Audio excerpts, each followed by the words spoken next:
L'appétit vient en mangeant, mais lorsqu'on mange trop, on finit par être dégoûté. De nos jours, les gens s'unissent, les gens se marient pour avoir une vie de couple épanouie. Mais force est de constater que ce n'est pas toujours le cas. Pourtant, le jour du mariage, il y a cette phrase fétiche que l'on prononce jusqu'à ce que la mort nous sépare. Mais hélas, selon certains sites, au cours de l'année 2021, il y a eu plus de 1400 divorces rien que dans la ville de Ouagadougou. Qu'est-ce qui explique cela, chers téléspectateurs? Ce soir, notre émission va porter sur le thème que voici, écoutez attentivement, quels sont les efforts qu'un homme et une femme doivent fournir afin de vivre une vie de couple épanouie. Alors, installez-vous confortablement parce que je parie que ce sujet nous intéresse tous, célibataires comme mariés. On est tous appelés un jour à se marier et bien évidemment, on est tous appelés aussi à vivre une vie de couple. Alors, que faut-il faire pour mener à bien cette vie de couple? Être heureux ensemble, se pardonner et puis voilà, tout ce qu'il faut. Alors, on y va, c'est parti. Ravi de vous retrouver, chers téléspectateurs de l'émission Sans Tabou. Comme vous le savez, cette émission, c'est là où on parle de tous les sujets de société, ce que nous nous disons à la maison, dans nos grains, au service, entre amis, collègues, etc., etc. Donc ce soir, on va parler des couples, on va s'immiscer un tout petit peu, voilà, dans vos vies de couple pour essayer de comprendre ce que un homme ou une femme, non, et une femme, pas ou, mais une femme, les deux bien évidemment, parce que la vie de couple, ça va de pair, il y a l'homme et à la femme aussi. Donc chacun doit fournir des efforts. On est bien d'accord. Mais à quel niveau ces efforts? Est-ce que vraiment on doit fournir des efforts? Moi déjà c'est ma première question. Avec nos invités ce soir, nous allons élucider toutes ces questions-là. Et comme invité, nous recevons cette dame pour qui nous avons beaucoup d'affection. Elle a les mots qu'il faut. Elle sait où les placer, comment les placer. Et sincèrement, lorsqu'on la reçoit sur ce plateau, on est tout simplement honoré. Il s'agit de Madame Yamiogo Minungu Martina. Bonsoir. Bonsoir. Comment vous allez? Je vais très bien. Ravie de vous retrouver sur ce plateau. Aussi. Alors, notre deuxième invité, ce monsieur, on l'a déjà reçu à l'émission plusieurs fois, je dirais. Hein. Il s'agit de monsieur Abdelaziz Yago. Monsieur Yago, bonsoir. Bonsoir Émilie, comment tu vas? Je vais bien. Magnifique. D'accord. C'est vrai que ça n'a jamais été facile avec lui quand on le reçoit sur ce plateau. Mais on va essayer quand même ce soir. Ce soir, avec vous, on va parler de la vie de couple. Ma première question, c'est de savoir à quel moment une personne peut se mettre en couple, où la personne se dit, oui, je suis prête, je peux enfin franchir le pas. Madame Yamigo. Je dirais que le mariage, c'est la vie de couple, je dirais, c'est le plus grand projet de vie qu'un être humain peut avoir dans sa vie. Parce que c'est pas comme un projet qui a un temps. Par exemple, gérer un projet de 3 ans, de 5 ans, ça c'est un projet de vie. Et d'autant plus que c'est un projet de vie, ça veut dire qu'il faut à chaque fois s'adapter, à chaque fois trouver des idées pour que ce projet-là continue et continue de belle. D'accord. Donc, c'est le premier décor que je peux planter pour ce que je sais un peu de la vie de couple, du mariage et puis de l'union de façon générale. D'accord. Et donc, pour ma question, de savoir à quel moment on peut se dire, voilà. Justement. Alors, à quel moment? Si c'était avant, je sais que, bon, les sociétés diffèrent. Oui. Avant, il n'y a pas de temps. Il n'y a pas de temps. On ne peut pas dire qu'il y a un âge pour ça. Sauf que le mariage a ses fonctions qui demandent, par exemple, qu'on ait l'âge, par exemple, de procréer. Voilà. Parce que le mariage a quand même la fonction de faire perpétuer la vie et la vie qui se perpétue à travers la procréation. Donc, déjà, sur le point de vue âge, avant, quand on regarde, même la loi a encadré cela, et nos coutumes aussi ont encadré cela, mais de façon sociale, je dirais que c'est le moment où on rencontre la personne qu'il faut. D'accord. Je dirais ça. Ok. Alors, Abdel, pour toi, que représente le mariage ainsi qu'à quel moment on peut se dire oui, je suis prêt? Alors, je rejoins le point de vue de madame parce que le mariage, c'est un projet de vie. Voilà. Tant qu'on n'est pas prêt, c'est pas la peine parce que c'est pas justement une histoire à la volée, à la sauvette où on dit ok bon je prends 5 ans pour faire ça, ensuite je prends 2 ans pour faire ça. C'est pas des échelons qu'il faut gravir et puis avancer pour avoir à construire une expérience. Le mariage c'est vraiment un projet de vie. Donc quand on n'est pas prêt, c'est pas la peine. Mais quand on est prêt, comme ta question est assez précise, je dirais qu'on est prêt uniquement lorsqu'on sent que il y a cette personne qui est en adéquation avec toi.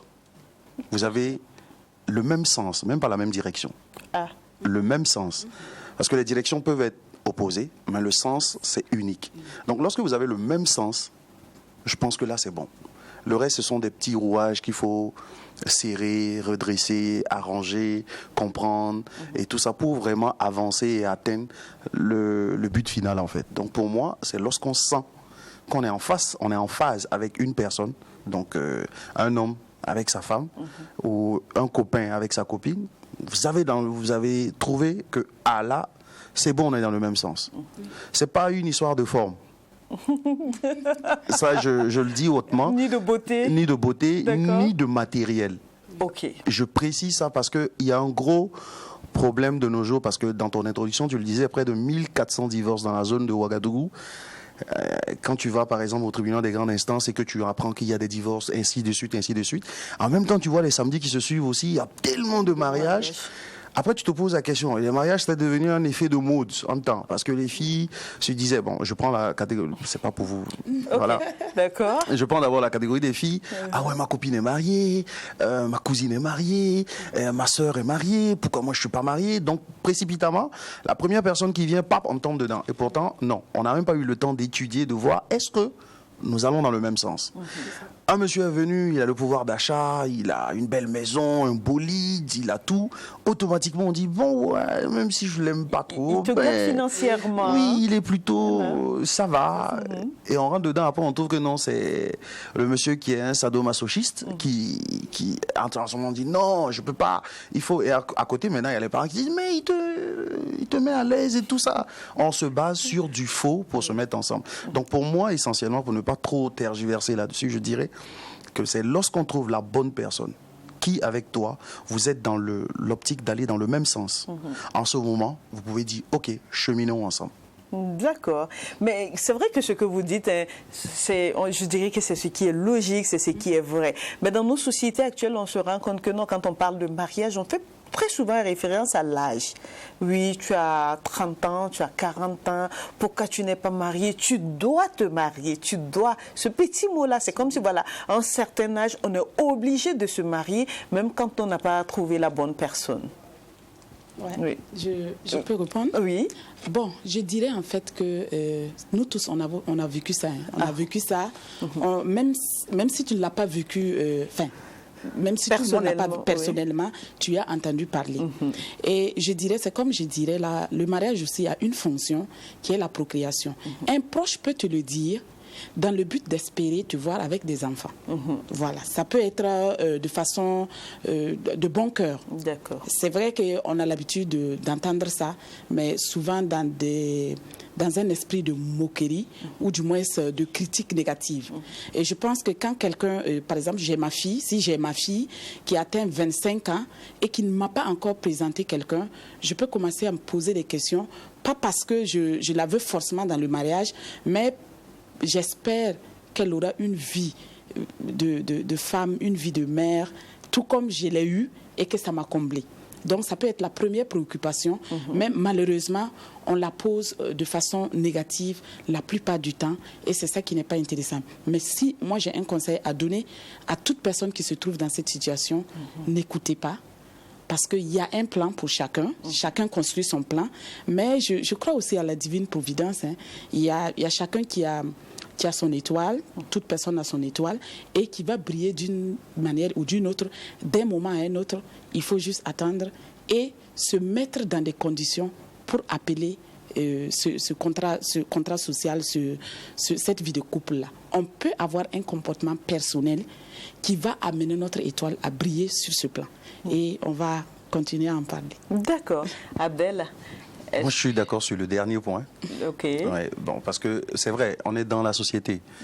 Et la société, c'est toujours ça. On jette des anathèmes chaque fois sur les gens, on crée des problèmes. Chaque fois, c'est comme ça. De toute façon, même si tu te maries aussi, on te dira, t'as pas encore eu d'enfant. Même si t'as pas eu d'enfant ou tu as des enfants, on te dira, t'as pas encore construit chez toi. Il y aura toujours quelque chose à dire, en fait. Pour moi, la question n'est pas d'écouter les gens. Parce qu'on a connu des gens qui se sont mariés tard, mais qui ont réussi leur vie de couple. Jusqu'à quand tu les vois, tu es ébloui, en fait. Comme il y a des personnes aussi très tôt qui sont entrées dans le mariage, ça n'a pas marché. Premier divorce, un autre mariage. Second divorce, un autre mariage. Troisième divorce, ainsi de suite. Et puis bon, c'est devenu maintenant des personnes qui sont abonnées dans les églises, dans les musulmans, dans la mosquée et tout, avec des prières, des jeûnes à n'en point finir et tout. Moi, pour moi, c'est déjà de ne pas trop tarder et de passer à côté de ce qui aurait pu être ton mariage. Donc, il faut avoir l'illumination. Donc, en parlant de providence divine, par exemple, ça, je suis d'accord. En même temps, je dis qu'il faut attirer justement la chance à son niveau. Je le dis aujourd'hui, si tu décides d'être un maçon, c'est pas en fréquentant des personnes qui sont en train de faire de la chanson que tu vas devenir maçon. Il faut déjà que tu aies cette latitude, cette possibilité de te familiariser avec tout ce qui est maçonnerie. Donc tu rentres déjà dans la sphère. Quincaillerie, aller déjà à la formation, aller où se trouve le sable, les graviers et tous ces genres de choses. Tant que tu ne vas pas fréquenter le milieu dans lequel tu veux et te familiariser avec ces énergies et tout, ça ne va pas venir. Ça va pas venir. Même si Dieu veut te upgrade, ça sera compliqué en fait. Donc il faut, d'où je vous rejoins, il faut préparer le terrain à atteindre justement son objectif de contrat social qui est le mariage. Donc si tu es prêt, si tu es prêt à recevoir la chose, que ton état d'esprit est réel et tout, en ce moment, tu te mets dans les conditions pour éventuellement accueillir ça. Sinon, c'est pas possible. Même pour faire un enfant, tu vas pas aller jouer au foot pour avoir un enfant. C'est ça. Je voudrais juste compléter ce que Abel a dit. J'aime t'appeler Abel parce que mon petit frère s'appelle Abel. Magnifique. Donc, il a parlé qu'il y a des couples qui se marient tôt et il y a d'autres qui se marient tard. Et d'habitude, qu'est-ce qu'on voit? Qu'est-ce qu'on entend dire? Ah, ils sont mariés depuis 20 ans. Oui, depuis 20 ans, mais ils vivent comment? Est-ce qu'il y a la qualité dans cette quantité de temps? Quelqu'un peut vivre 5 ans, une vie de couple de 5 ans, même s'il se marie à 45 ans, et je prends un exemple, il meurt à 50 ans, il aura vécu 5 ans de vie de couple magnifique qui a laissé quelque chose d'important, qui a laissé par exemple un enfant bien béni, un enfant qui est venu dans de très bonnes conditions, je dirais même astrales, et un enfant qui a une très belle étoile parce qu'il a été bien conçu. Au lieu d'être, on a des vies de couple où durant 20 ans, on a supporté, on a pleuré, on a gangréné des situations et on a mis au monde des enfants malheureux. On aura une vie de couple de, comment on appelle les médailles, comment on appelle les médailles d'or, le mariage noces de bronze, voilà. On aura fait ça et à la fin, quand on regarde le résultat au niveau des enfants, on se rend compte qu'on a eu du temps, mais sans la qualité. Ouais. D'accord.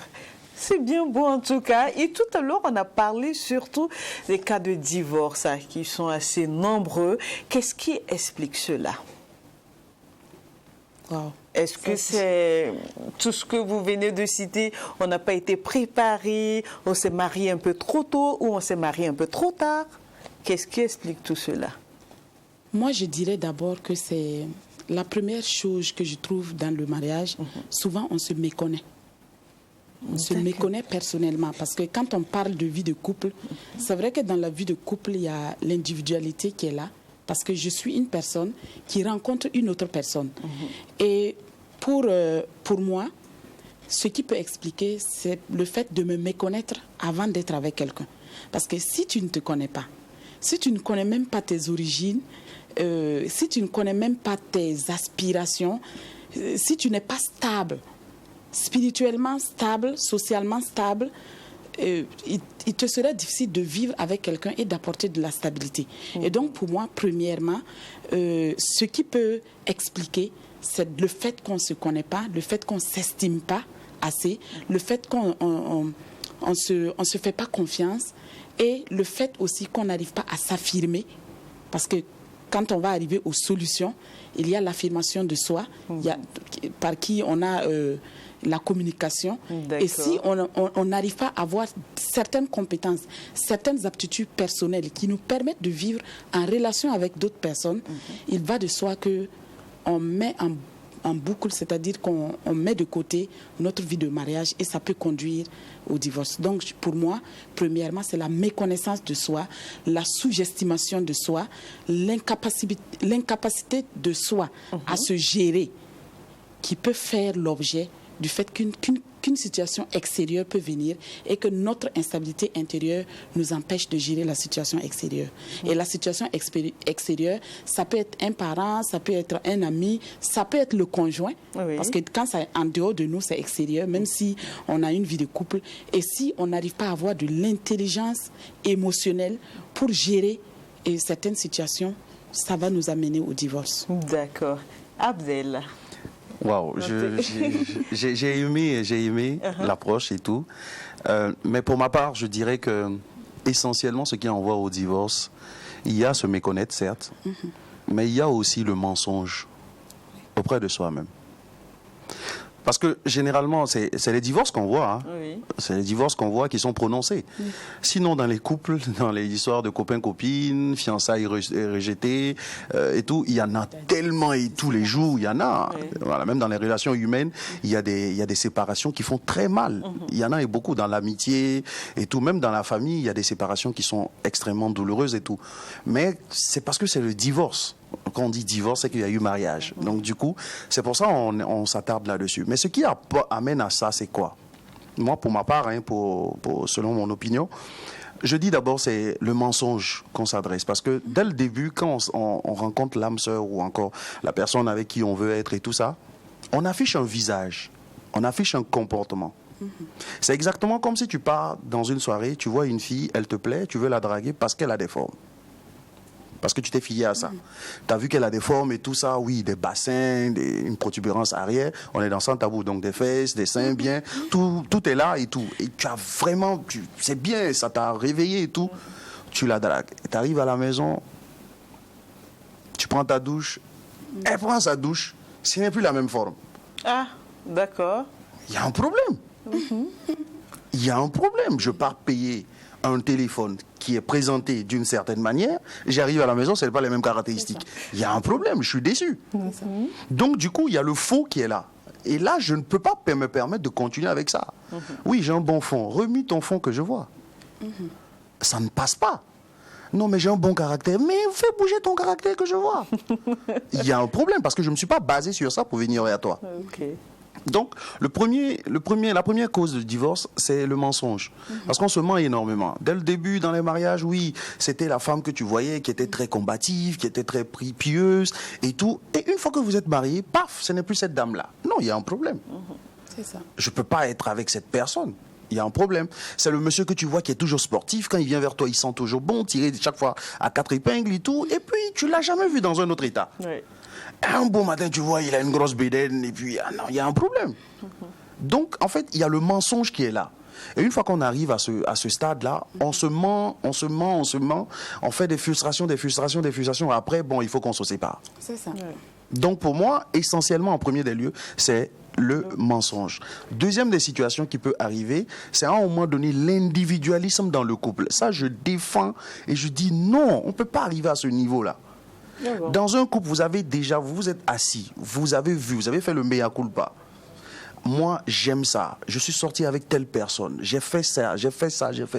La personne a accepté ton passé. Il a accepté ta personne. Ta conjointe, ta future conjointe a dit oui, il n'y a pas de problème. Moi, j'aime bien, il n'y a pas de souci. Et puis, bon, dans l'avenir, tu veux qu'on fasse quoi? Ouais, je veux qu'on fasse 3 enfants ou 5 enfants. Non, je veux qu'on fasse un seul enfant. Je me vois peut-être dans 5 ans, 10 ans, qu'on puisse voyager, arriver dans tel coin, qu'on puisse construire ici, etc., etc. Tout est en adéquation. Elle a dit, non, moi, je ne veux pas peut-être un enfant, je veux plutôt 2 enfants. Vous vous êtes accordés. Vous vous êtes dit les choses. Tout est clair. Chacun sait. Mais il n'y a pas de raison à ce qu'arrivé à un certain niveau, tu t'assois dans le couple pour dire, ah non, je me sens lésée, je me sens une femme... comment les femmes battantes l'appellent ça? Elles ont un terme là. Une femme abusée. Voilà. Ou encore toi, l'homme, tu dis non, je sens que c'est moi, je suis trop abusé dans le couple. Madame n'apporte rien. C'est moi, je paye la maison, je paye à manger, je fais. Mais dès le début, on s'est accordé ou pas? Si on s'est accordé, il n'y a pas de raison à ce qu'à un moment donné de la vie de couple, il y ait une individualité. Il peut y avoir des breaks. Parce que peut-être ton projet que tu as pris en place n'arrive pas à aller de l'avant. On s'assoit, on discute, on reforme un plan, on reforme un nouveau plan d'action et on essaye d'aller toujours ensemble. Parce que couple, ce n'est pas dit monsieur, madame. On dit voici le couple Yamiogo. On dit voici le couple Dioma. C'est comme ça. Ben, je parle des parents, pas toi. Voilà comment ça Voilà comment ça se passe en réalité. Lorsqu'on arrive au stade où on dit couple, ça devient deux individus qui en forment un. Donc il n'y a pas de raison qu'il existe une individualité à l'intérieur. Une fois que ça arrive, le divorce n'est pas loin. Voilà essentiellement pour moi les deux aspects sur lesquels, en dehors de tout ce qui est facteur individuel externe qui arrive, genre oui, le cousin qui intervient ou encore la cousine, et comme je le dis, franchement les oiseaux de même plumage doivent voler ensemble. Un homme célibataire qui commence à te rendre trop visite, c'est un danger pour ton couple. Une femme célibataire qui te rend trop visite, c'est un danger pour ton couple. Ah bon? Non, de temps à autre ça passe. On va en parler. On va en parler. Oui. Donc à un moment donné, bon, ça ce sont des petits trucs qui se règlent facilement et puis ça passe quoi. Parce que franchement, il faut du tout pour un monde, quoi. D'accord. Je vais juste aller sur la même base que Abdel. Il a dit quelque chose d'intéressant quand il a parlé de mensonges. En fait, c'est comme on l'a dit, ne vous faites pas accepter par ce que vous paraissez avant d'être rejeté par ce que vous êtes. Donc, la première attitude, le premier comportement qu'on doit avoir, c'est d'aller en vrai, de la manière que je suis. C'est vrai, comme il l'a dit, j'ai vu une fille ou un homme dans un bar qui m'a plu. Ça, c'est, qu'on veuille ou pas, il faut d'abord que les yeux voient avant que l'esprit ne voit. Quand même, on ne va pas aller, on n'épouse pas des génies, mais on épouse quelqu'un qui est physiquement présent. Donc, c'est normal qu'on voit quelqu'un d'abord avant de l'apprécier, ou du moins avant de vouloir parler à la personne. Et la personne peut répondre à un standard personnel qui est différent des standards que l'on connaît. Parce qu'aujourd'hui, quel est le modèle de femme ou d'homme qu'on présente? Si c'est les femmes toujours minces et tout, il va de soi que vous allez voir que c'est les femmes minces qui ont des copains et tout, parce que c'est un standard qui a été mis dans la tête des hommes. Aujourd'hui, en Afrique, on connaît les standards. Quand on dit femme africaine, c'est la femme avec des rondeurs, comme si celles qui sont minces et ne sont pas des femmes africaines. En parenthèse, le premier critère de la qualité, c'est la quantité. C'est la quantité, voilà. Donc on peut continuer.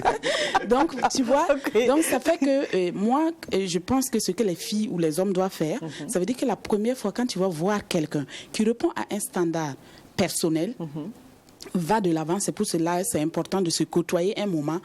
Ne vous engagez pas tout de suite. Ne dites pas non, tu me plais, je veux être avec toi. Non, soyez des amis avant. Ça peut être des astuces pour balayer et pour dire que non, je t'ai trouvé sympathique, mais c'est pas forcément pour le mariage. Mais on a l'impression que quand quelqu'un nous aborde, c'est forcément pour une vie à deux. Donc il faut qu'on arrive à se décomplexer. Souvent, dans la recherche du foyer, on a l'impression que tout ce qui nous approche, il faut qu'on fasse tout pour plaire à la personne. Et c'est dans ça qu'on est dans le paraître. Et pour des gens intelligents, et quand je vois que, voilà, par exemple, Abdel m'a approché, le fait de causer avec Abdel, je peux voir ce qui lui plaît et j'ai tendance à me transformer pour être comme ça. Alors que dans la vie, quand vous allez commencer quelque chose à long terme, le mensonge va se révéler. Parce que la vérité a une seule ligne, pendant que le mensonge a plusieurs courbes. Donc, on se met dans les courbes, alors que la ligne nous attend. D'accord, c'est bien dit en tout cas. Alors, que faut-il donc faire en tant qu'homme et avec grand H pour avoir une vie de couple épanouie? Quels sont les efforts que les deux partenaires doivent fournir?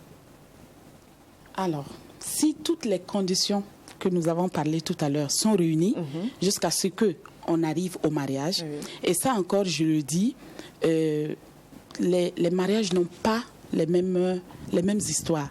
Les débuts ne sont pas pareils. Et c'est chaque début qui conditionne la suite. Et ce qui est encore important pour pouvoir construire, c'est le fait de se demander quelle était notre histoire. Et notre histoire avait ses bases, notre histoire avec ses principes. Comme Abdel l'a dit, on a des projets de vie en fonction de la vision de chacun. Et en ce moment, il ne faut rien construire en dehors de ça. Ça veut dire la chose de base, même s'il y a un changement qui doit intervenir, ça doit intervenir dans des échanges. Le changement doit intervenir dans les échanges. Il ne faut pas faire les choses camouflées. Et moi, j'ai un principe de vie. Je pars toujours sur la base de la vérité. Parce que c'est la vérité qui n'a pas d'autre forme. Si je veux passer par des tournures, je vais me fatiguer à un moment donné. Et je remarque un peu, est-ce que le plan qu'on avait, le plan de départ qu'on avait, est-ce qu'une situation extérieure est venue changer ce plan? Si par exemple on dit qu'on avait besoin de 3 enfants, au bout d'1 an de mariage, on découvre que la femme a un problème ou l'homme a un problème et qu'on ne peut avoir qu'un seul enfant. Donc la situation change. Il ne faut pas que toi qui découvres que tu as la possibilité d'avoir qu'un seul enfant, tu le gardes pour toi. Puisqu'au bout de 2 ans, l'autre va te demander et si on peut faire notre 2e enfant.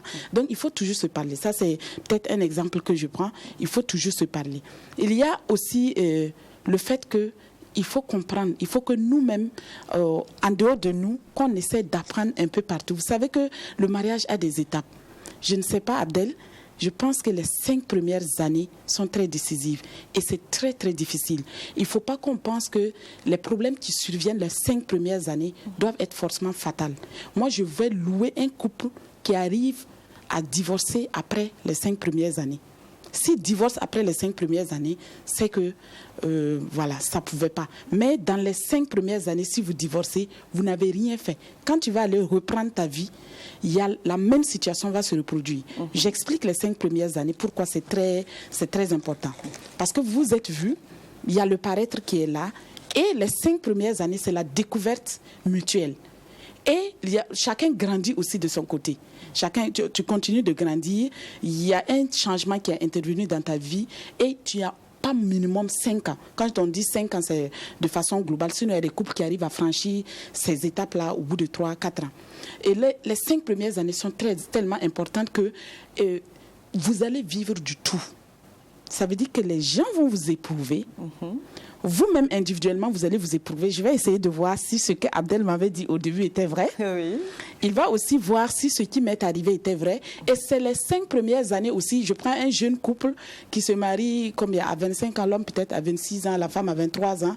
Ils sont en train de construire une vie matérielle à côté de cette vie de couple-là. Quelque chose peut changer. L'homme financièrement, en tout cas, on construit une autre vie à côté de la vie de mariage et on construit ensemble dans le mariage. Oui. Et donc, il y aura beaucoup de changements. La stabilité matérielle, la stabilité, comment on appelle, émotionnelle et tout, intervient dans les 5 premières années.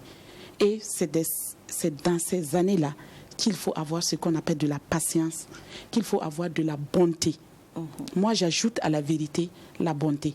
Je veux que dans mon couple, je sois tellement une bonne femme, pas dans les actes, dans le cœur, que je sois empathique envers mon mari. Empathique, c'est quoi? Que je sois capable d'avoir 3 dimensions de l'amour émotionnel que je peux apporter. C'est quoi? Ressentir d'abord. La première action empathique, c'est de ressentir ce que l'autre a comme émotion. C'est la première étape. Si tu arrives à ressentir, ça veut dire que tu peux actionner dessus. Ressentir son émotion. C'est-à-dire que sans qu'il ne parle, il faut que j'arrive à savoir si mon homme il est heureux, s'il est content ou pas, ou s'il a des problèmes. Je dois pouvoir lire. Sans qu'il te parle. D'accord. Et après ce degré de ressentir, il y a une autre forme d'empathie qui est de comprendre l'émotion. Ça peut être quelque chose que la personne vit qui est en déphasage avec mes principes. Je prends un exemple. Abdel est mon mari, ou bien le mari de Émilie.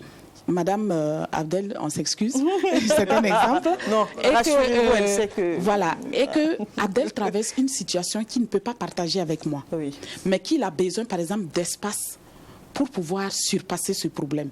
Il a besoin peut-être de sortir avec ses amis et tout. C'est contre mes principes parce que je voudrais qu'à 7 heures, mon mari soit là ou que le week-end, il soit là. Il faut que, dès que je ressens son émotion, que j'ai l'intelligence émotionnelle de comprendre son émotion. Et ça, c'est de la bonté. C'est pas un truc forcément humain dans le commun des mortels. Il faut se préparer, il faut adapter son cœur, il faut éduquer son cœur et son esprit. Moi, je parle des femmes parce que c'est nous qui avons les hormones pour ça. Je dirais, voilà, nous avons les hormones pour ça. Ça, c'est carrément biologique, avant même que ce soit spirituel. Et donc, si je comprends que mon mari a besoin d'espace, je vais arrêter de me plaindre quand il me dit « Ah, je vais faire un tour ». Oui, tu vas faire un tour sans moi. Qu'est-ce qu'on s'était dit au début qu'on va passer? Non, là, on ne comprend pas son émotion. Et le deuxième volet, la troisième étape de l'empathie émotionnelle qui peut arriver dans un couple, c'est le fait de pouvoir accompagner les projets. Ça veut dire tu comprends, tu ressens l'émotion, tu comprends l'émotion et tu accompagnes les projets.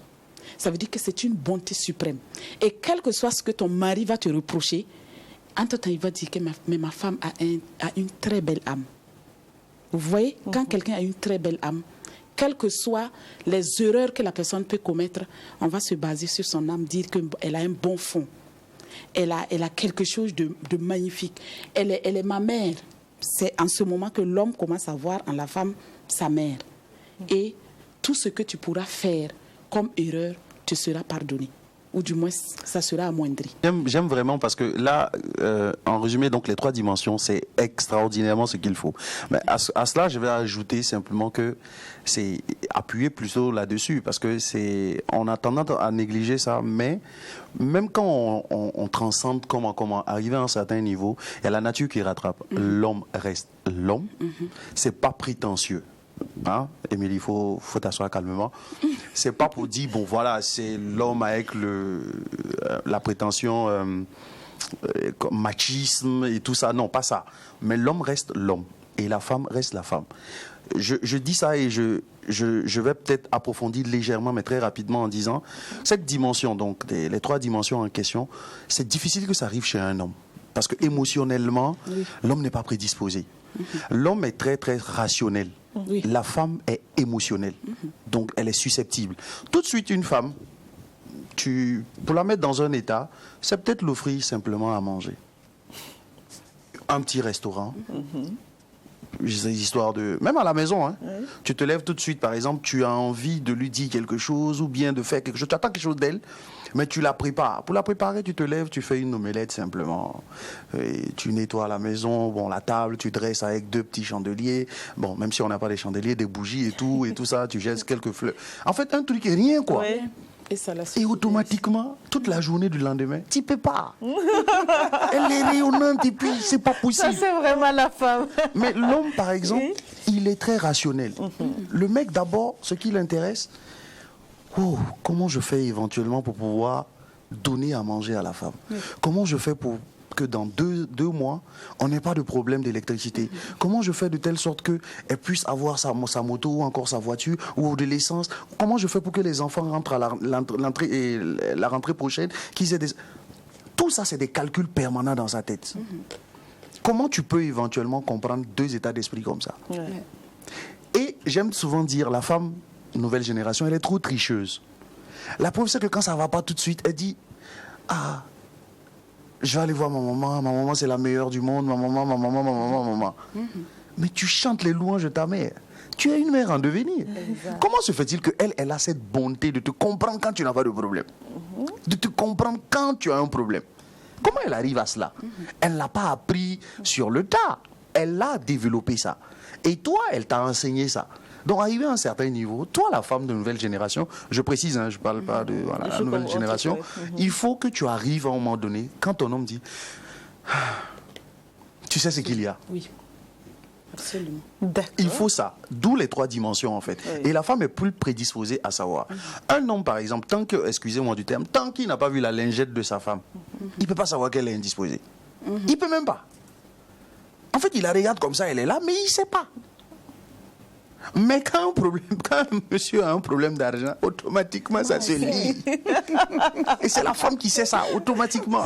Donc, du coup, je trouve que les 3 dimensions, c'est quelque chose de très extraordinaire. Et ça, c'est le rôle de la femme. Il faut... Bon, j'insiste là-dessus parce qu'elle est prédisposée naturellement à l'avoir. C'est comme, par exemple, une histoire de procréer.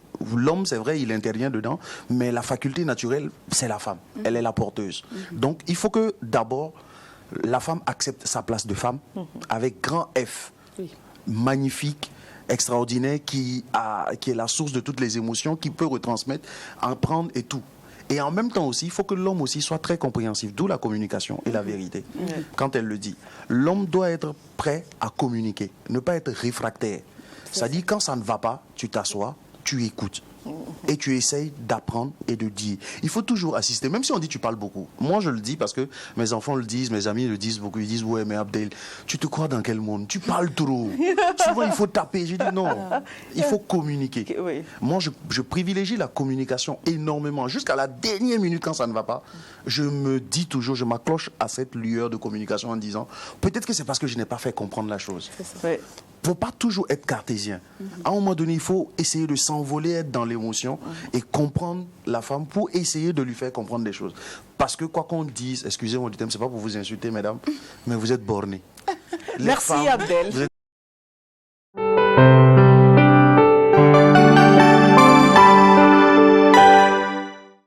Je viens au village ce soir, hein? Ok, je t'attends.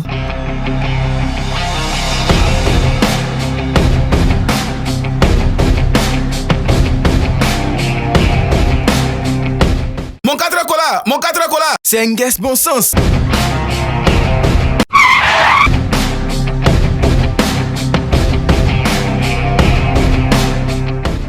Quatre cola, ça rend dynamique et puissant. 4R Cola, boisson énergisante à base de petits colas à consommer avec modération. Disponible dans les boutiques et alimentations partout au Burkina Faso. On va te couper là parce qu'on a un micro-trottoir à faire suivre nos téléspectateurs. On va regarder puis on revient pour la suite.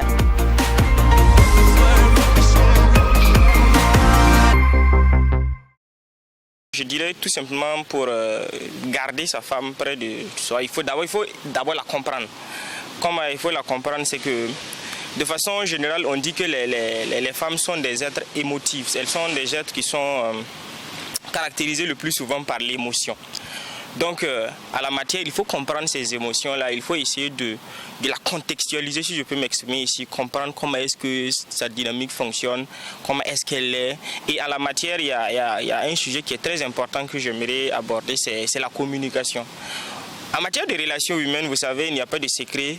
Pour réussir une relation humaine, pour que une relation humaine fonctionne et la relation entre un homme et une femme ne sort pas hors de ce cadre-là, c'est-à-dire qu'il faut accepter la communication, il faut accepter s'écouter, il faut accepter les émotions des uns et des autres parce que quand on est avec quelqu'un, les tensions, les frictions, les manques de respect, les insultes, les invectives ne vont pas manquer. Mais il faut accepter cela comme faisant partie des relations humaines et tabler le plus souvent sur la communication. Le plus souvent, ce qui fait qu'on a des difficultés à garder son homme, sa femme près de soi, c'est que le plus souvent, on n'accepte pas les écouter, on n'accepte pas rentrer dans leur monde et on ne les accepte pas telles qu'elles sont. Je pense qu'en discutant, en échangeant avec elles, et ne pas faire preuve d'orgueil.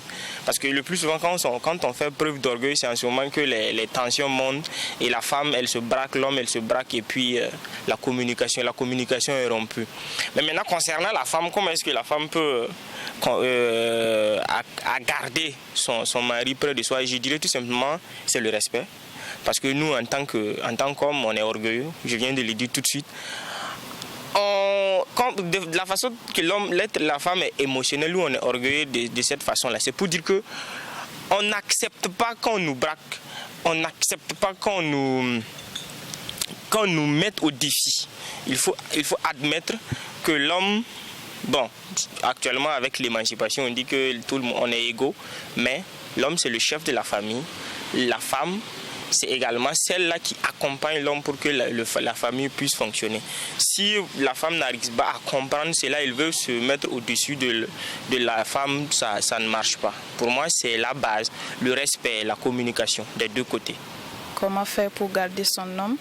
Je dirais que dans toutes les relations, la base pour moi, c'est la loyauté envers son partenaire. Il faut d'abord être loyal. Je parle beaucoup de la sincérité surtout. Il faut être sincère dans tout ce qu'on fait. Et voilà. Et par la suite, il faut montrer à l'autre qu'on est vraiment intéressé par la relation. Et ça s'entretient à deux. Il ne faut pas que l'autre seulement fasse des efforts. Et la relation, ça se construit à deux. Il faut la sincérité, il faut être loyal à son partenaire. Et il faut beaucoup prier. Pour ceux qui sont croyants comme moi, il faut beaucoup prier. Il faut toujours confier ses petits soucis à Dieu. Grands soucis, petits soucis. Et aussi, il faut savoir écouter les aînés. Voilà. C'est-à-dire ceux qui ont beaucoup plus d'expérience que nous dans les relations. Il faut aller vers eux, demander des conseils. Quand on tient une personne, on demande des conseils aux autres, à ceux qui ont l'expérience. Et puis voilà, savoir comment est-ce que je me comporte dans ma relation afin qu'elle aboutisse. Parce que j'y tiens vraiment. Et puis voilà, c'est comme ça. Il faut aller vers surtout les personnes âgées, pas seulement ceux qui sont déjà en couple, les personnes âgées aussi. Et en Afrique, on avait la chance d'avoir ce qu'on appelle l'initiation avant le mariage. On vous prépare, on vous donne des conseils, comment se comporter quand on est en couple et tout. Et voilà. Et je pense que les personnes âgées, nos grands-parents ont eu la chance de pouvoir suivre ou bien participer à cette initiation. Donc, ils ont toujours quelques connaissances en ce qui concerne la vie de couple. Donc, aller vers eux, c'est voilà, se donner cette chance-là d'aller apprendre beaucoup et sur comment gérer nos relations, comment se comporter quand on est une femme, comment est-ce qu'on devrait, quelle place devrions-nous occuper voilà, dans la vie de couple. Comment faire pour garder son mari ou sa femme? Je dirais que dans un couple, il faut d'abord l'amour. Si l'amour n'y est pas, ça sera compliqué pour ce couple-là d'être épanoui. Parce que pour l'intérêt même d'un couple, c'est d'être heureux. Et nous estimons que sans l'amour, le couple peut pas être épanoui. En plus de cela, il faut prioriser la communication. Il faut prioriser la communication parce que c'est un volet très important. Si on ne communique pas dans un couple, on ne peut pas savoir il y a quel problème, il y a quelle divergence. Donc en communiquant, le couple se sent à l'aise, le couple se sent ouvert, donc il n'y a pas de blocage. Donc tout se passe dans la communication. En plus de cela, il faut aussi se référer souvent aux personnes ressources. Quand je dis les personnes ressources, je fais allusion par exemple aux témoins de mariage. C'est un problème. Je me dis que les personnes qui ont été témoins de votre mariage peuvent vous aider à résoudre cette situation-là. Donc il faut parler autour de soi. Il faut surtout pas garder ça et le problème là en cœur. Il faut extérioriser ça pour que nous puissions trouver d'autres solutions. En plus de cela, il faut aussi savoir faire la cuisine parce que nous sommes en Afrique, c'est très important. Donc un homme qui mange bien à la maison, c'est un homme qui est épanoui. Il ne va pas sortir pour aller dans les restos parce que souvent c'est dans les restos qu'on trouve les rivales, si je peux m'exprimer ainsi. Donc si la femme fait bien la cuisine à la maison, il n'y a pas de raison que l'homme puisse sortir.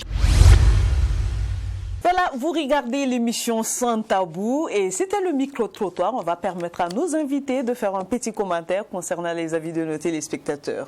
Madame Yamiro. Alors, pour ce qui est dit, je peux résumer. Premièrement, quelqu'un a parlé de communication, qui est très, très, très importante, comme Abdel l'a toujours dit. Et il y a quelqu'un qui a parlé de voir des personnes ressources, des personnes âgées, des gens qui ont eu de l'expérience, ou du moins c'est aussi les témoins de mariage, et je dirais entre griffes, les témoins de mariage bien choisis. Pas les témoins de mariage par affinité, parce que c'est mon ami, il m'a rendu service, il faut choisir des témoins de mariage qui ont cette bonne moralité de vous aider à conserver votre couple. Et il y a une personne qui a parlé de bien cuisiner, savoir cuisiner. Et moi, je vais ajouter aimer cuisiner. Parce que dans l'amour de la chose, on le fait bien. Mais quand on n'aime pas cuisiner, on va beau savoir cuisiner, mais on va rater souvent. Et je pense qu'on est en Afrique, comme on le dit. Oui. On n'a pas seulement que le mari à nourrir, on a aussi les enfants à nourrir, on a nous-mêmes à nourrir. C'est très important pour la femme, pour le moment en tout cas, c'est nous qui cuisinons, pour la femme d'aimer cuisiner. D'accord. Abdel? Non, je ne vais pas ajouter de commentaires. Okay. Parce que franchement, tout est bien dit. Okay. Et je suis parfaitement d'accord, je partage. Surtout le dernier point. Aimer cuisiner, là, ça c'est très important. Parce que si tu n'aimes pas cuisiner, tu le fais juste parce que bon, c'est une obligation. Moi, je le dis à la maison souvent, hein, quand j'ai une fille qui décide de faire la cuisine, j'ai dit, est-ce que tu veux vraiment, tu as envie de le faire? Parce que quand tu ne le fais pas, par envie, par amour, ça se sent dans ta cuisine. C'est ça. Non, ça, il n'y a pas de discours. Même si tu cuisines bien, ça c'est sain, c'est pas bon. Il y a des gens qui sont mariés, on le disait tout à l'heure, hein, pendant 20, 30 ans, mais malheureusement ne sont pas du tout épanouis. Et lors de vos commentaires avant le micro-trottoir, à vous écouter, je me suis posé une question. Est-ce que dans la vie de couple, on n'a pas l'impression que c'est la femme qui fournit plus d'efforts que l'homme? Plus d'efforts visibles que l'homme. Ah, je dirais ça. Okay. Parce que là encore, je vais rejoindre Abdel, parce que j'adore quand il dit que l'homme est rationnel et la femme est émotionnelle. Ce qui est rationnel ne parle pas beaucoup. C'est une logique. C'est une logique qui est là. Mais c'est ce qui est émotionnel qui a du bruit. Oui. Donc, ça fait que chez la femme, c'est beaucoup plus visible. Parce que même quand tous les deux travaillent, du fait que la nature a donné une fonction à la femme, parce que c'est nous qui portons la vie, et le fait de porter la vie, on est les premières à en prendre soin. Et on prend soin de la vie, pas seulement de nos enfants, mais la vie de la maison. C'est notre fonction d'entretenir tout ce qui doit vivre. L'homme, il sème la vie et la femme l'entretient. Et vous savez que s'aimer, on s'aime une fois, mais l'entretien, c'est pour toujours, jusqu'à ce que la mort ou la fin nous sépare. Donc, je dirais que c'est beaucoup plus vu. J'ai beaucoup écouté des émissions, j'ai aussi voyagé. En Europe comme en Afrique, c'est pareil.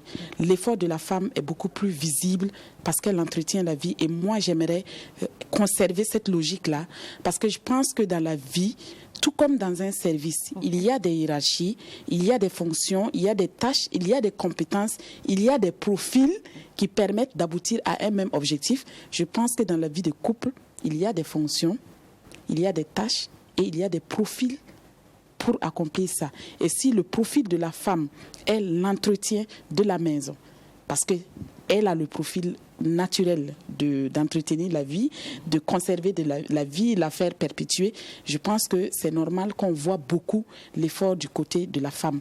Mais c'est en termes de visibilité. Sinon, il y a un effort de l'homme qui est beaucoup plus méconnu et qui est beaucoup plus lourd. Je prends un exemple. La femme a cuisiné un repas, c'est très bien cuisiné. Mais le prix du repas, quand on voit comment l'homme il a fait pour avoir le sac de riz, à comparer à l'effort que la femme a fourni dans la cuisine, c'est différent. Oui. Vous voyez tout le chemin que le riz, la sauce a fait pour venir sur la table. C'est pas visible. On ne voit que le goût du repas. Et c'est ce qui est juste au-dessus. C'est la cerise sur le gâteau qu'on voit, sans compter tous les ingrédients que le gâteau comporte. Donc, je dirais chapeau aux hommes. Merci bien. Abdel, merci. Je prends ça avec, grand cœur ouvert. Et puis, j'ajoute simplement que, effectivement, c'est ce qu'on ignore. Pour un peu imager la chose, c'est lors de l'accouchement. C'est bizarre, hein, mais j'aime prendre cet exemple à chaque fois. Lors de l'accouchement, par exemple, si la douleur que la femme est vraiment insupportable, comme on aime à le dire, elle ne tombera pas enceinte une deuxième fois. Oui. C'est pas possible. Mais la femme, on le dit, elle est émotionnelle. Donc, très vite, ça passe. Il suffit que l'enfant soit là, il tète, c'est bon. Elle a oublié la douleur, là. Mais est-ce que vous connaissez ce qu'on appelle une douleur mentale? Je le dis parce que j'ai assisté ma femme dans l'accouchement. Mais à l'hôpital, c'est après que je me suis rendu compte que j'étais l'objet de d'observation et de critique de beaucoup de personnes. J'ai pas vu le nombre de pas que je faisais. J'ai pas vu la marche que je faisais. Ouais. J'ai pas vu... En fait, quand elle avait des contractions, je lui donnais ma main. J'ai dit, vas-y, casse la main si tu veux. Parce que dans ma tête, il y avait un seul truc. C'est moi, je suis en train de faire souffrir enfin des gens. Et depuis le début, lorsque le travail a commencé, est-ce que ça va aller? Est-ce que l'enfant va venir en forme? Est-ce que c'est des multitudes de questions qui ne disent pas son nom? Après, est-ce que elle va retrouver son état? Va-t-elle accepter le fait que non, elle est une femme, mère et tout ça? Il faut que je travaille à cela. Il faut que je lui dise que c'est mon enfant. Il y a tout ce truc-là qui est dans ta tête permanemment. Mais pour la femme, dès qu'elle a fini d'accoucher, c'est fini. C'est vrai. Donc, et pour encore donner plus de ça, il y a beaucoup de gens qui ignorent ce qu'on appelle le burn-out. Mais le burn-out, là, ça arrive lorsque tu réfléchis et que tu as beaucoup dans ta tête, en fait, que tu fais. Arrivé à un certain niveau, c'est blackout. Et quand un burn-out arrive, c'est l'hôpital qui t'accueille. Il n'y a même pas de discours. Je rejoins madame en disant justement que la femme, c'est émotionnel, c'est ce qui est là. C'est la cerise sur le gâteau. Tout de suite, une femme, comme je le dis, pour la calmer, c'est pas compliqué. Il suffit de lui faire un petit truc, de rien du tout, et puis paf, c'est bon. Mais non. Ouais. Il ne faut pas simplement s'attarder sur des choses en fait. Mais j'approuve et je respecte votre avis. Je reçois le chapeau avec honneur. J'invite les hommes aussi éventuellement à continuer dans leur quête et dans leur travail parce que c'est très important aussi pour permettre à ce que le couple soit ce qu'il est. Et que chacun valorise la fonction et la place de l'autre. Oui, c'est ça qui est important. Reconnaître et valoriser. Oui, c'est très important. D'accord. Maintenant, il est temps d'écouter les avis de nos internautes parce que nous ne sommes pas les seuls à mener à bien cette émission. Sur Facebook, à la page de l'émission s'écrit Santabou-3 TV et écoutons attentivement ce que les internautes disent. On commence par M. Ahmed Agnoumou qui nous dit « Pour un foyer sain et épanoui, il faut que les deux conjoints travaillent à construire une véritable complicité, chose qui exige la sincérité, l'humilité, la confiance, le respect mutuel, une communication saine, la recherche perpétuelle du bonheur de l'autre, la fidélité, toujours se rappeler que ces choses sont à entretenir, à consolider et à améliorer au quotidien. » Merci. Et il dit un peu ce qu'on vient de dire tout à l'heure. Hein. Exactement. Ensuite, on a madame ou mademoiselle Cœur Blanc qui dit « Les efforts doivent venir des deux côtés. Si l'un est en train de se battre pour la survie de la relation, on ne parle plus de relation. Vous devez être un support mutuel l'un pour l'autre. Vous devez être des amis, pouvoir parler de tout, être complice, car l'amour seul ne suffit pas et finit par s'estomper. Et enfin, la sexualité compte à 50%, je dirais. Oh, il y en a là-dessus tout à l'heure. Hein. Voilà. Et il y a M. Jean Wedra plutôt, qui dit « Communiquer, toujours se parler, encore s'écouter, se comprendre à tout moment, se mettre à la place de chacun, à chaque instant, se dire que le bonheur de son conjoint dépend de soi, se soutenir, quelle qu'en soit la situation, et savoir s'adapter. » Merci Jean. Il y a Charles Kabori qui dit « Le combat est individuel avec un objectif commun. Chacun doit travailler de son côté pour le bonheur de la famille. » Et Moussa Zungrana qui dit que je pense que le combat doit être individuel, mais l'objectif commun, le bien-être de la famille. L'aide dans ce cas doit être mutuelle. Chacun doit se débrouiller autant qu'il peut et reconnaître la limite de ses pouvoirs. L'homme doit être le fournisseur de la pitance dans la famille. D'accord. Enfin, il y a M. Jean-Martin Sanou qui dit pour un foyer sain et épanoui, de nos jours, l'homme et la femme doivent faire un combat commun car c'est très très difficile de nos jours pour que l'homme puisse s'occuper de toute la famille, de tout dans la famille plutôt, si la femme lui laisse toutes les dépenses du foyer au moment où il n'aura plus les moyens pour faire face les petites disputes vont déclencher qui va aboutir à des divorces. Alors, on va s'arrêter là. Concernant les avis de nos internautes, n'hésitez surtout pas d'aller sur la page Facebook et de nous donner vos avis. Madame Yaméo, que pensez-vous de ce que les internautes disent? Alors, donc, je dirais que, grosso modo, ça ne quitte pas ce qu'on s'est dit, ce qu'on a dit ici. Ils sont allés beaucoup plus pointus sur les thématiques qui peuvent entrer dans la vie de couple, comme la sexualité, comme le volet matériel des choses, ou bien, je pense qu'il y a quelqu'un qui a parlé de... il parle de... des efforts individuels qui contribuent à un seul objectif. Et il y a d'autres qui parlent des efforts communs. Je pense que, en fait, la vie de couple, il y a beaucoup de choses qui animent la vie de couple. La sexualité anime la vie de couple. Il y a quelqu'un qui a parlé de fidélité. Voilà. C'est aussi une thématique qu'on ne peut pas débattre ici parce que ça va demander beaucoup de choses. Donc, c'est pour toute cette vie animée-là, de toute cette thématique qui fait l'objet en fait de comment l'homme et la femme doivent faire pour avoir un mariage réussi. Et très rapidement, moi j'ai une question. Est-ce que la sexualité aussi contribue à l'épanouissement de la vie de couple? Beaucoup. Quelqu'un l'a dit 50%. Oui, je suis d'accord pour 50%. Peut-être 55%, je dirais. C'est très important. Oui, bien sûr, parce que scientifiquement, c'est prouvé. La sexualité, ça libère des hormones qui te permettent d'être en plus bonne réception et tout ça. Donc, il y a l'endorphine et tout. Il y en a plein, il y a plein d'hormones. Donc, c'est important. Puis, je le dis toujours en charriant mes potes et tout ça, fais bien l'amour à ta femme le lendemain, c'est la meilleure employée qui existe dans le boulot. Il n'y a pas de discours, quoi. Et comme on dit, la sexualité, c'est aussi une fonction du mariage. Si. Religieusement parlant, chez les musulmans, par exemple, un corps qui est séparé, deux entités dans le mariage, donc l'homme et la femme qui n'ont plus de rapport sexuel pendant un certain temps, la femme peut se permettre de demander le mariage. Et on va acter, le divorce, pardon. Et on va acter.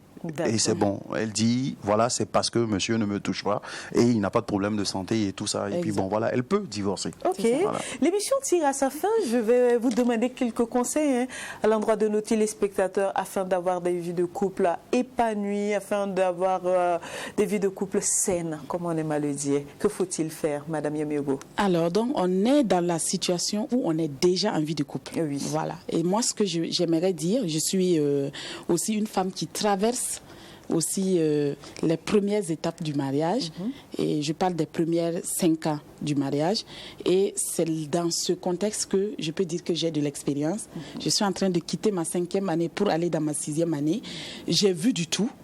Et tout ce que je peux demander à mes sœurs, parce que premièrement, je conseille les sœurs parce qu'on a les mêmes émotions, on se connaît, on se connaît plus, on se comprend plus, c'est de garder la patience et de persévérer, et de ne pas se hâter et pour une séparation quelconque, parce qu'en te séparant, pense aux autres qui sont à côté de toi. Par exemple, s'il y a un enfant, tu penses à l'avenir de cet enfant.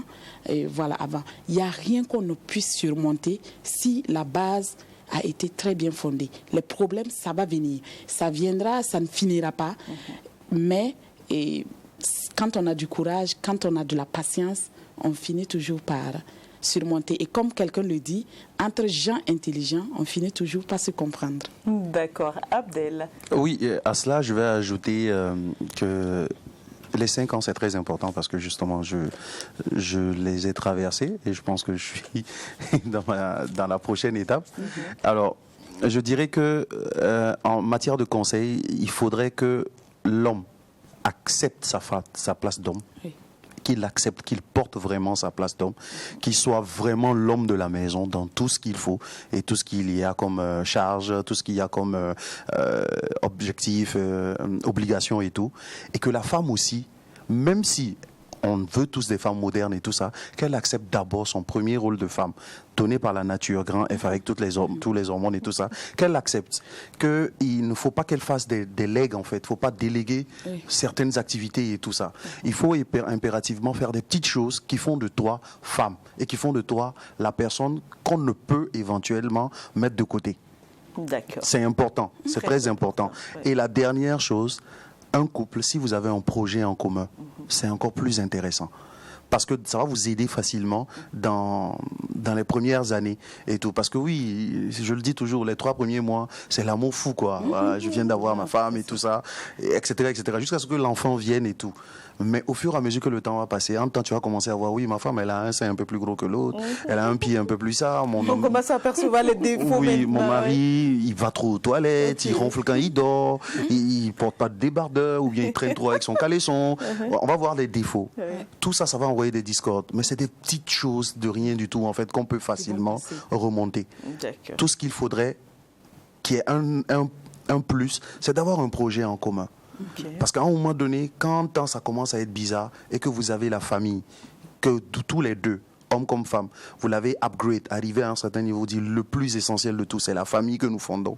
Je pense que ce projet en commun là va vous permettre à un moment donné de surmonter n'importe quel problème qui vient à vous pour éventuellement vous permettre de réussir ce projet de vie qu'est le mariage. Merci beaucoup vraiment à Madame Yamiogo ainsi qu'à Abdel. C'est terminé pour l'émission de ce soir. On espère que vous avez profité des conseils, de ces belles paroles qui nous ont été servies par surtout Abdel qui parle beaucoup et Madame non, il parle beaucoup, beaucoup et bien. Alors, chers téléspectateurs, quant à moi, ce que je vais ajouter tout simplement, c'est de communiquer et de prier aussi. Sur ce, on va se dire au revoir. L'émission Sans Tabou, c'est tous les dimanches à partir de 16h, rediffusion dimanche toujours à 21h et le vendredi à 14h. Qu'Allah bénisse le Burkina Faso. Au revoir.